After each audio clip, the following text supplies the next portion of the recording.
সুপ্রিয় দর্শক, আসসালামু আলাইকুম। এই পারফেক্ট হালিমটি আমি কিভাবে রান্না করেছি সেটা আপনাদের মাঝে শেয়ার করব। খুবই অল্প সময়ের মধ্যে আমি রান্না করেছি। তো এখানে আমি নিয়েছি রাঁধুনি রেডিমিক্স, যেটা দুটো প্যাকেট পেয়েছি আমি। একটা প্যাকেটে ছিল আমার চাল ডালের মিশ্রণ আর একটা প্যাকেটে মশলা।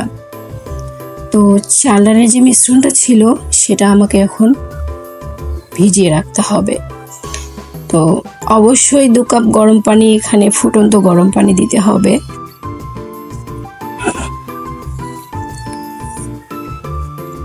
আমি এখানে ফুটন্ত গরম পানি দিয়েছি 2 কাপ পরিমাণে, যেহেতু আমি পুরো হালিমটা রান্না করছি।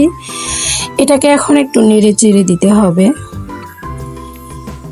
ততক্ষণে চলে যাচ্ছি আমি মাটনটা রেডি করব। এখানে আমি কুকিং অয়েল দিয়েছি, কিছু গোটা ফোড়ন দিয়ে দিলাম, আর দিয়ে দিলাম কিছু পেঁয়াজ কুচি। এটাকে আমি গোল্ডেন ব্রাউন করে ভেজে নেব।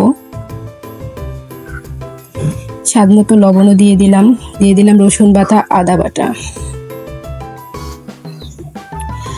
আর দিয়ে দিলাম লাল মরিচের গুঁড়ো, হলুদ গুঁড়ো, সবই 1 চামচ পরিমাণ করে দিয়েছি, গরম মশলার গুঁড়ো। আর রেডিমিক্সের যে মশলাটা আছে এই পর্যায়ে আমি সেটা অর্ধেকটা দিয়ে দিলাম মাটন। এখন এটাকে আমি নেড়ে চেড়ে দেবো, হাফ সিদ্ধ করে নেওয়ার পরে আমি এই যে রেডিমিক্সটা রেখেছিলাম চাল ডালের মিশ্রণটা, সেটাকে দিয়ে আমি এখন এটাকে নাড়াচাড়া করব। ঢাকনা দিয়ে বারবার ঢেকে দেবো আর নেড়ে চেড়ে দেবো সিদ্ধ হওয়া পর্যন্ত।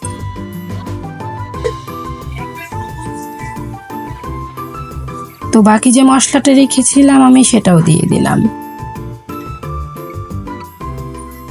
এ পর্যায়ে আমি এটাকে বাগার দিয়ে নেব। দিলাম আমি রেগুলার রান্নার তেল, আর দিয়ে দিলাম 1 চামচ পরিমাণে ঘি, দিয়ে দিলাম কিছু রসুন কুচি আর কিছু পেঁয়াজ কুচি। এটাকে আমি এখন একেবারে ভেজে নেব।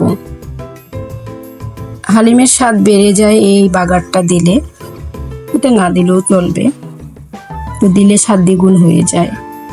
তো নেড়ে চেড়ে দেওয়ার পরে এটাকে বেশি ঘন করা যাবে না, কারণ হালিম পাতলাই থাকে।